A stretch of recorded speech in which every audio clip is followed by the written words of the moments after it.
ನಮಸ್ಕಾರ ವೀಕ್ಷಕರೇ.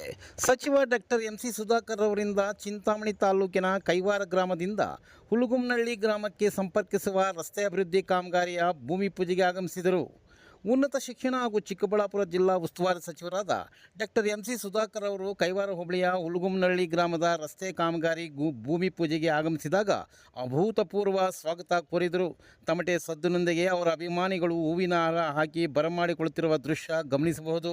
ಸಚಿವರು ತಮ್ಮ ಮುಖಂಡರನ್ನು ಕಾರ್ಯಕರ್ತರನ್ನು ಕೈಕುಲುಕಿ ಮುಗುಳ್ನಗೆಯಿಂದ ಮಾತನಾಡಿದರು. ವೇದಿಕೆ ಕಾರ್ಯಕ್ರಮದಲ್ಲಿ ಭಾಗವಹಿಸಿ ಕಾರ್ಯಕ್ರಮ ಉದ್ದೇಶಿಸಿ ಮಾತನಾಡಿದರು. ಈ ಸಂದರ್ಭದಲ್ಲಿ ಗ್ಯಾರಂಟಿ ಯೋಜನೆ ಅನುಷ್ಠಾನ ಸಮಿತಿ ಅಧ್ಯಕ್ಷರಾದ ಮುನ್ನಾಯಣಪ್ಪ ಸೇರಿದಂತೆ ಸ್ಥಳೀಯ ಹಾಗೂ ಹೋಬಳಿವಾರ ಮುಖಂಡರು, ಕಾಂಗ್ರೆಸ್ ಕಾರ್ಯಕರ್ತರು ಭಾಗವಹಿಸಿದ್ದರು.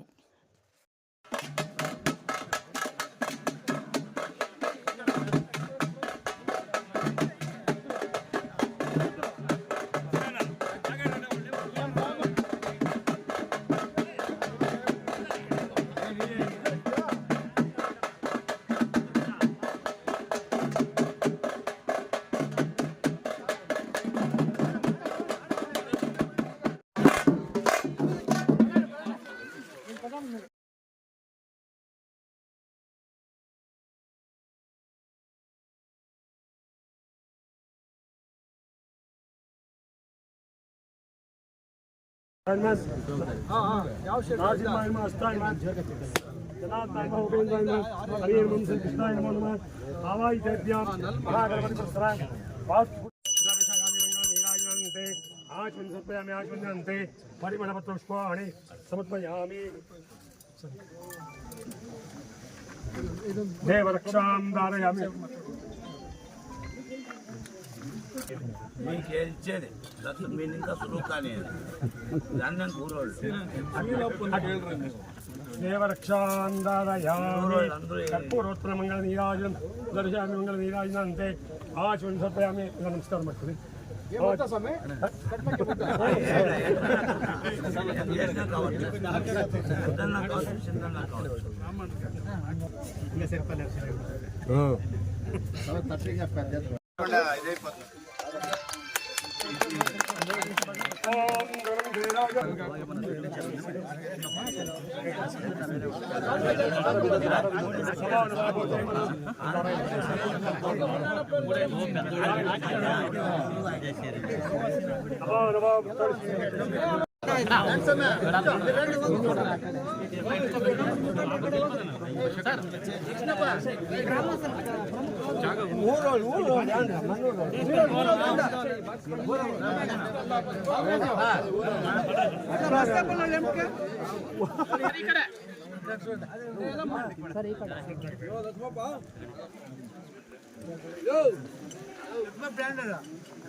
ಯುದ್ಧದ ಪರಿಣಾಮ ಇವತ್ತಿದಾಗಿದೆ. ಈಗ ಪಟ್ಟಣ ಪಂಚಾಯಿತಿ ಆಗಿರ್ತಕ್ಕಂಥದ್ದನ್ನ ನಾವು ಹೆಸರು ಬದಲಾಯಿಸೋದು ಮಾಡ್ತಾ ಇದೀವಿ. ಇದಾದ್ಮೇಲೆ ಹೆಸರು ಬದಲಾಯಿಸೋಣ. ಆಮೇಲೆ ಕ್ಷೇತ್ರಗಳ ವಿಂಗಡಣೆ ಮಾಡುವಂಥ ಕೆಲಸ ಆಗುತ್ತೆ. ಎಲ್ಲೆಲ್ಲಿ ಎಷ್ಟು ಸೀಟ್ ಬೇಕು, ಎಷ್ಟು ಸ್ಥಾನಗಳನ್ನ ಗಳಿಸಬೇಕು ಅನ್ನೋಂಥದ್ದು ಆಗಬೇಕು. ಅದಕ್ಕೆ ನಾವು ಅದರ ಪ್ರಕ್ರಿಯೆಗಳನ್ನ ಮಾಡಿಸಿ ಅಬ್ಜೆಕ್ಷನ್ ಕರೆದು ಮಾಡುವಂಥದ್ದಿದೆ. ಈಗಿನ್ನ ಗ್ರಾಮ ಪಂಚಾಯಿತಿಯ ಒಂದು ದಾಖಲಾತಿಗಳು ಮತ್ತು ಹಸ್ತಾಂತರದ ಪ್ರಕ್ರಿಯೆ ನಡೀತಾ ಇದೆ. ಅದರಿಂದ ಸ್ವಲ್ಪ ಈ ಒಂದು ಬದಲಾವಣೆ ಆಗುವಂಥ ಸಂದರ್ಭದಲ್ಲಿ ಸ್ವಲ್ಪ ಅನಾನುಕೂಲ ಆಗ್ತದೆ. ಇದ್ರ ಜೊತೆಯಲ್ಲಿ ಈಗ ತಮಗೆ ಗೊತ್ತಿದೆ, ಚಿಂತಾಮಣಿ ನಗರಾಭಿವೃದ್ಧಿ ಪ್ರಾಧಿಕಾರವನ್ನು ನಾವು ಮಾಡಿದ್ವಿ. ಇದು ಪ್ರಾಧಿಕಾರ ಮಾಡೋಕ್ಕೆ ಮುಂಚಿತವಾಗಿಯೇ ನಾವು ಏನು ಚಿಂತಾಮಣಿ ಯೋಜನಾ ಪ್ರದೇಶ ಏನಿತ್ತು ಅದಕ್ಕೆ 110 ಹಳ್ಳಿಯನ್ನು ಸೇರಿಸಿದ್ದೀವಿ. ಈಗೇನು ಇವತ್ತು ಕೈಗಾರಿಕಾ ಪ್ರದೇಶ ಇವೆಲ್ಲ ಸೇರಿ ಏನು ಮಾಡುವಂಥದ್ದು ಮಾಡಿದ್ದೀವಿ. ಈಗ ಅದು ನಾವು ಮಾಡಿದ ಪರಿಣಾಮ ಇವತ್ತು ನಗರಾಭಿವೃದ್ಧಿ ಪ್ರಾಧಿಕಾರ ಮಾಡೋಕ್ಕಾಯ್ತು. ಅದರ ಒಂದು ಪ್ರಕ್ರಿಯೆ ಆಗ್ತಾ ಇದೆ. ಏನೋ CDP ಮಾಡುವಂಥದ್ದು, ಕಾಂಪ್ರಿಹೆನ್ಸಿವ್ ಡೆವಲಪ್ಮೆಂಟ್ ಪ್ಲಾನ್ ಅಂತ ಹೇಳ್ತೀವಿ. ಸೊ ಅದು ಈಗ ಮಾಡುವಂಥ ಪ್ರಕ್ರಿಯೆಗೂ ಕೂಡ ನಾವು ಟೆಂಡರ್ ಕರೆದು ಅದು ನಡೀತಾ ಇದೆ. ಈಗ ಅವು ಕೂಡ ಎಲ್ಲ ಮಾಹಿತಿ ಸಂಗ್ರಹಣೆ ಮಾಡ್ತಾ ಇದ್ದಾರೆ.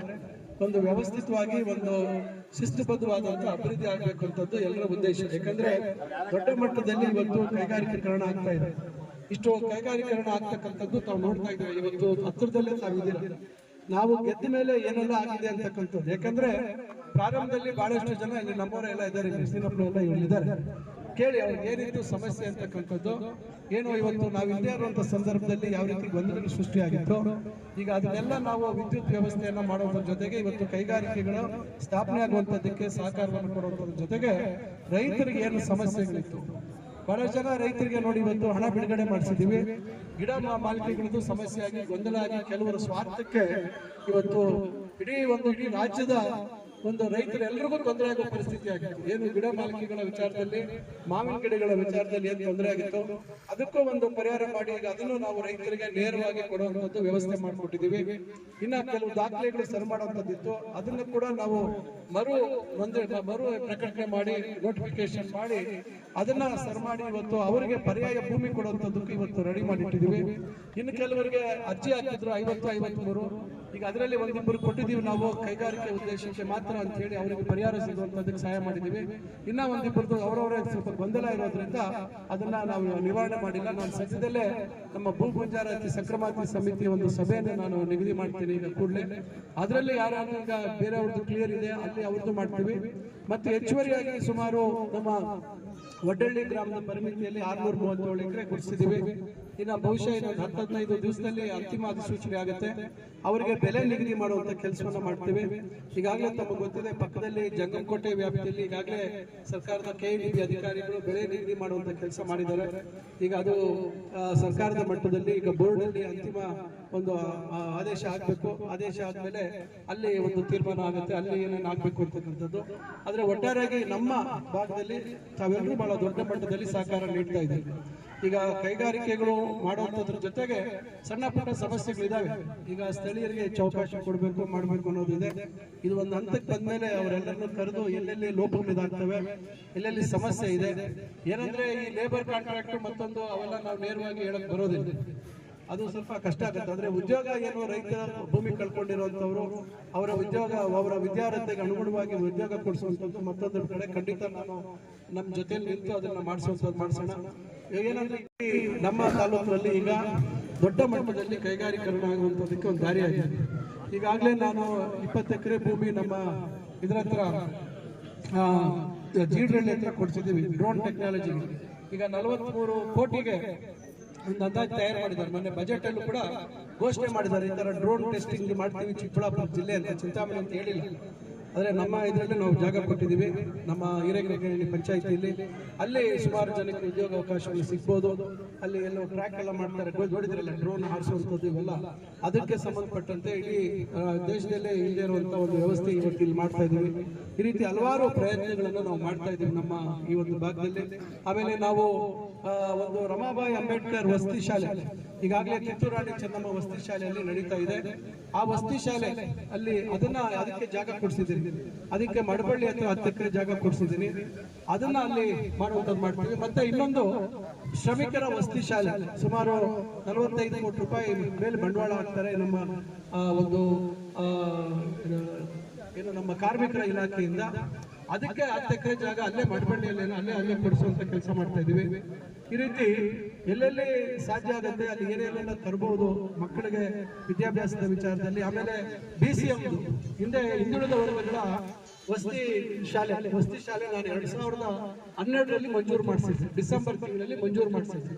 2013ರಲ್ಲಿ ಚುನಾವಣೆಯಲ್ಲಿ ನಾವು ಸೋತ್ಬಿಟ್ವಿ. ನಾನು ಅವಾಗ ದೊಡ್ಡಗಂಜೂರು ಹತ್ರ 10 ಎಕರೆ ಜಾಗ ಕೊಡಬೇಕು ಅಂತ ಒಂದು ಪತ್ರ ಬರೆದು ಎಲ್ಲ ಮಾಡಿದ್ವಿ. ಆದ್ರೆ ನಂತರ 10 ವರ್ಷ ಏನಾಯ್ತು, ಅದು ಕನಿಷ್ಠ ಪ್ರಾರಂಭ ಮಾಡಬೇಕಾಗಿತ್ತು. ವಸತಿ ಶಾಲೆ ಎಲ್ಲಾದ್ರೂ ಖಾಸಗಿ ಜಾಗದಲ್ಲಿ ಪ್ರಾರಂಭ ಆಗಿದ್ದಿದ್ರೆ ಬಿಲ್ಡಿಂಗ್ ಸಿಗುವಂತದಕ್ಕೆ ಅವಕಾಶ ಇತ್ತು. ಆದ್ರೆ ಯಾರು ಅದನ್ನ ಗಮನ ಕೊಡ್ಲಿಲ್ಲ. ಅಲ್ಲೆಲ್ಲೋ ಕುರ್ಬೂರಲ್ಲಿ ಕೊಟ್ಟರು, ಅದು ಡೀಮ್ಡ್ ಫಾರೆಸ್ಟ್ ಅಲ್ಲಿ ಸೇರ್ಬಿಟ್ಟಿದೆ. ಆದ್ರೆ ಶಾಲೆನೇ ಪ್ರಾರಂಭ ಆಗಿಲ್ಲ. ನಾನು ಗೆದ್ದ ಮೇಲೆ ತಕ್ಷಣ ನಾನು ಅದು ಯೋಗ್ಯ ಇಲ್ಲ, ಈ ತರ ಡೀಮ್ಡ್ ಫಾರೆಸ್ಟ್ ಆಗಿದೆ ಅಂತ ಹೇಳಿ ನಾನು ಮತ್ತೆ ಏನು ಹಿಂದೆ ದೊಡ್ಡಗಂಜೂರಲ್ಲಿ ಕೊಡ್ಬೇಕು ಅಂತಿದ್ದ ಜಾಗನೇ ಮತ್ತೆ ಕೊಡಿಸಿದೆ. 10 ಎಕರೆ ಕೊಡಿಸಿದ್ದೀನಿ. ಆದ್ರೆ ಶಾಲೆನೇ ಇಲ್ಲ. ನಾನು 2 ವರ್ಷದಿಂದ ನೀವು ಶುರು ಮಾಡಿ ಬಿಲ್ಡಿಂಗ್ ಅಂದ್ರೆ ಎಲ್ಲಿ ಶುರು ಮಾಡ್ತಾರೆ, ಶಾಲೆನೇ ಶುರುವಾಗಿದೆ, ಬಿಲ್ಡಿಂಗ್ ಅಲ್ಲಿ ಶುರು ಮಾಡ್ತಾರೆ. ಕಡೆಗೆ ನಂದಿ ಕ್ಯಾಬಿನೆಟ್ ಅಲ್ಲಿ ತರಿಸಿದ್ದೆ ನಾನು. ನಂದಿ ಹಿಲ್ಸ್ ಅಲ್ಲಿ ನಡೆದಂತ, ನಂದಿ ಬೆಟ್ಟದಲ್ಲಿ ನಡೆದಂತ ಕ್ಯಾಬಿನೆಟ್ ಮೀಟಿಂಗ್ ಅಲ್ಲಿ ಅಲ್ಲೇನೋ ಸ್ವಲ್ಪ ಏನೋ ಸ್ವಲ್ಪ ಇದಾಗಿ ಬೇಡ ಸುಮ್ಮನೆ ಅಂತ ಹೇಳಿದ್ರು. ಈಗ ಮೊನ್ನೆ ಅದಕ್ಕೆ ಅನುಮೋದನೆ ಪಡ್ಕೊಂಡಿದ್ವಿ. ಮೊನ್ನೆ ಈಗ ಹಣಕಾಸು ಇಲಾಖೆ ಅವರಿಗೆ ರಿಕ್ವೆಸ್ಟ್ ಮಾಡಿ ಈ ತರ ಹಿಂದೆ ಪೆಂಡಿಂಗ್ ಆಗಿದೆ ಅಂತ ಹೇಳಿ ಈಗ ಅವರು ಹಣಕಾಸು ಇಲಾಖೆ ಅವರು ನಮ್ಗೆ ಅನುಮೋದನೆ ಮಾಡಿದ್ದಾರೆ. ಈ ವರ್ಷದಿಂದನೇ ಎಲ್ಲಾದ್ರೂ ಖಾಸಗಿ ಜಾಗದಲ್ಲಿ ಸ್ಕೂಲ್ ಶಾಲೆ ವಸತಿ ಶಾಲೆ ಸ್ಟಾರ್ಟ್ ಮಾಡ್ತೀವಿ. ಏನು ಹಿಂದುಳಿದ ವರ್ಗಗಳ ಇಲಾಖೆ ವಸತಿ ಶಾಲೆ ಮಾಡುವಂಥದ್ದು ಮಾಡ್ತೀವಿ. ಅದಾದ ನಂತರ